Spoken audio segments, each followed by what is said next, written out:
کہ شاید ٹویٹر کے کریش کرنے سے پہلے ہی پاکستان کی جو اکانومی ہے وہ کریش کر جائے گی۔ اس وقت نظریں تو ہماری ظاہری بات ہے جو پولیٹیکل ایک میس کریٹ ہے کیا جا چکا ہے پاکستان کے اندر اس پر ہے، لیکن اس سب کی آڑ میں اکانومی کے ساتھ ہو کیا رہا ہے؟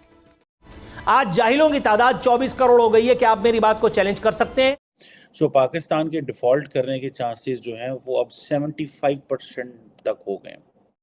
یعنی کہ آپ اندازہ کیجئے کہ ہر پاکستانی بچے، بوڑھے، مرد اور عورت کے اوپر جو لگ بھگ 3 لاکھ روپے کا قرضہ ہے، اس کی واپسی کیسے ہوگی، اس کی واپسی کا کرنٹ معیشت جو ہے اس کے اندر کوئی طریقہ کار نظر نہیں آتا۔ ان تمام جمہوری ڈاکوؤں کا یا پتہ نہیں اور کون سے ڈاکوؤں کا یقین کریں گے، ان کو میں جاہل نہ کہوں تو اسٹیٹ بینک کے پاس جو ریزروز ہیں وہ کوئی $8 بلین کے پڑے ہیں، جس کا مطلب یہ ہے کہ 22 کروڑ پاکستانیوں کا یہ ملک اور $8 بلین کی قرضہ جات کا 8 بلین کے ذخائر کا مطلب یہ ہے کہ 4 ہفتے یا 5 ہفتوں سے زیادہ کے پیسے ہمارے پاس اس وقت نہیں ہیں۔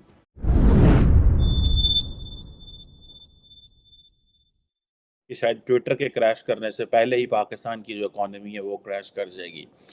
ایک دفعہ پھر پاکستان کے اندر جو پاکستان کے جو اکنامک ایکسپرٹس ہیں ان کا کہنا یہ ہے کہ آئی ایم ایف کی طرف سے ابھی 2 انسٹالمنٹس جو ہیں وہ پاکستان نہیں حاصل کر سکا۔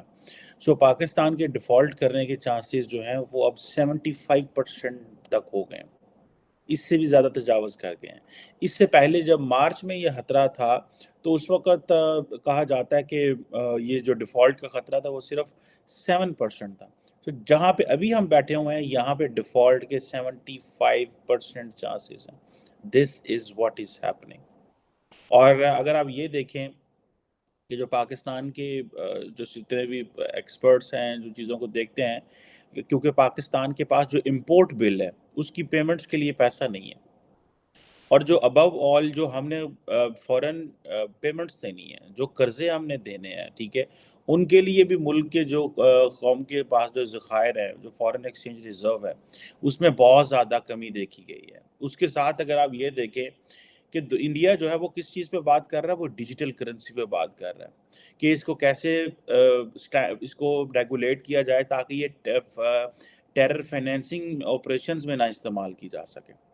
اب پاکستان ریسنٹلی کیونکہ جو ہے وہ ایف اے ٹی ایف کی لسٹ سے نکلا، ٹھیک ہے، اب 7% سے 75% پاکستان کے جو آپ سمجھیں کہ جو چانسز ہیں ڈیفالٹ کے وہ بڑھ گئے ہیں۔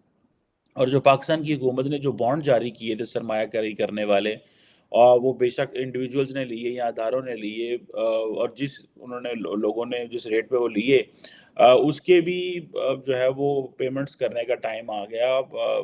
اب سننے میں آ رہا ہے کہ وہ جو پاکستان نے شاید کوئی $1 ارب کے مالیت کے جو 5 سال کی مدت کے لیے جو بانڈ جاری کیے تھے وہ اس سال دسمبر میں وہ میچور ہو رہے ہیں، تو پیسے تو دینے پڑیں گے۔ اب یہ جو تیزی سے بڑھتی ہوئی آبادی ہے، یہ ایک ظاہری بات ہے ہمارے لیے بڑا چیلنج ہے۔ پاکستان میں یہ کہا جا رہا ہے کہ پاکستان کے اندر جو یہ سمجھ لیں کہ جو ریشو ہے آبادی بڑھنے کی، جو دنیا میں تو کم ہو رہی ہے لیکن پاکستان میں یہ اضافہ محسوس کیا گیا ہے ریسنٹلی بھی۔ میرا خیال ہے کہ تقریباً 1.9% جو ہے وہ فرٹیلیٹی ریٹ جو ہے ریکارڈ کیا گیا آئی تھنک اس حوالے سے۔ سو یہ ایک طرف ہماری آبادی بڑھ رہی ہے، دوسری طرف ہمارے پاس ریسورسز کوئی نہیں ہے، امپورٹ بل ہمارا بہت زیادہ ہو گیا ہے، کھانے پینے کی چیزیں ہم باہر سے امپورٹ کر رہے ہیں۔ ہم بھی قطر یو اے ای کی طرح، اگر یو اے ای بھی 80-90% اپنی چیزیں امپورٹ کر رہا ہے تو ہم بھی امپورٹ کریں۔ یہی تو وہ بات ہے کہ ہمیں مار پڑ رہی ہے، نہ ہم اپنی ایگریکلچر کو بچا سکے، نہ ہم اپنی انڈسٹری کو بچا سکے، نہ ہم جو ہمارے پاس جو تھا ہم اس کو بچا سکے۔ اب دیکھیں 75% آپ کا ڈیفالٹ کرنے کے چانسز بڑھ گئے ہیں۔ اب دیکھ لیں پھر ہم نے کدھر سے کہاں جانا ہے۔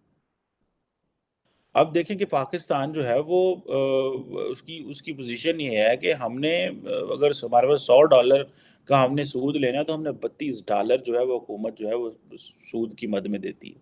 تو اب یہی سمجھ لیں کہ اگر $100 ارب سود لے لیا ہے تو $32 ارب تو وہیں چلے جاتے ہیں۔ اور کئی لوگوں کا کہنا یہ ہے کہ یہ تو دیوالیہ ہو پڑا، کیونکہ 7% سے 75% چانس ہے ابھی دیوالیہ ہونے کے۔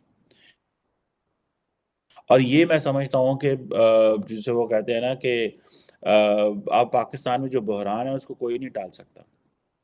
اگر میرے جیسا بندہ جس کو اکانومی کی اتنی سمجھ بھی نہیں ہے اس کو سمجھ آ رہی ہے کہ بھائی یہ دیکھیں آپ کدھر جا رہے ہیں.